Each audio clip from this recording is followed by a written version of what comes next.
లాక్కుంటారు. ఎవడబ్బా సొమ్ము ఎవడు లాక్కుంటాడు? ఎవరికన్నా సాధ్యమయ్యే పనైనా అసలు కాన్స్టిట్యూషనల్గా కానీ ఏదైనా సరే ఒక పాలసీ తీసుకొస్తుంటే దాన్ని భయోత్పాతం సృష్టించడం. మీకు మొన్న ధరని ఎలా సృష్టించారు? ఇంకేముంది, మీ అన్ని లాగేసుకుంటున్నారు. ఏం బీకాడు ఇప్పుడు అక్కడ? అదే ధరణిలోనే జరుగుతున్నది. ఒక కొత్త రిఫార్మ్, అది రిఫార్మ్ గురించి తెలియదు కాబట్టి భయపెట్టడం సులభం. అది భయపెట్టేస్తున్నారు ఇప్పుడు.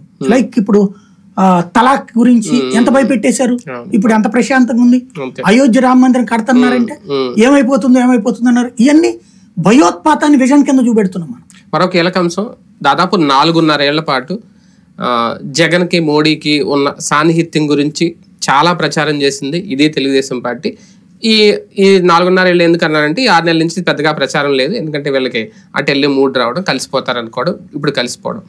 ఇప్పుడు మోడీ కలయిక అనేది ఈ కూటమికి ఎంతవరకు అతిపెద్ద అసెట్ అవుతుంది, అది ఎంతవరకు జగన్ కి వైసీపీకి మైనస్ అవుతుంది? ఖచ్చితంగా కూటమికి అసెట్ ఏంటంటే మళ్ళీ మోడీ వస్తాడన్నటువంటిది అక్కడ కనబడుతున్నటువంటి ఫినామినా. 90% అందరూ అనుకుంటున్నారు, 10% మాత్రం అనుమానం ఉంది. 90% వాళ్ళు అనుకుంటున్నారు. కాబట్టి ఈ 90% మంది అనుకుంటున్నప్పుడు కేంద్రంతో సత్సంబంధాలు ఉన్న వాళ్ళతో అయితే బెటర్ కదా అని ఖచ్చితంగా కూటమిలో అందులో అయితే బెటర్ కదా అన్నటువంటి ఫీలింగ్ ఒకటి ఉంటుంది. అంటే మేజర్ పర్సెంటేజ్ ఉంటుందా ఆ ఫీలింగ్ అదే ఆంధ్రప్రదేశ్ లో? ఖచ్చితంగా. అంటే కూటమిని నమ్మే వాళ్ళందరూ ఆ point one of the fact.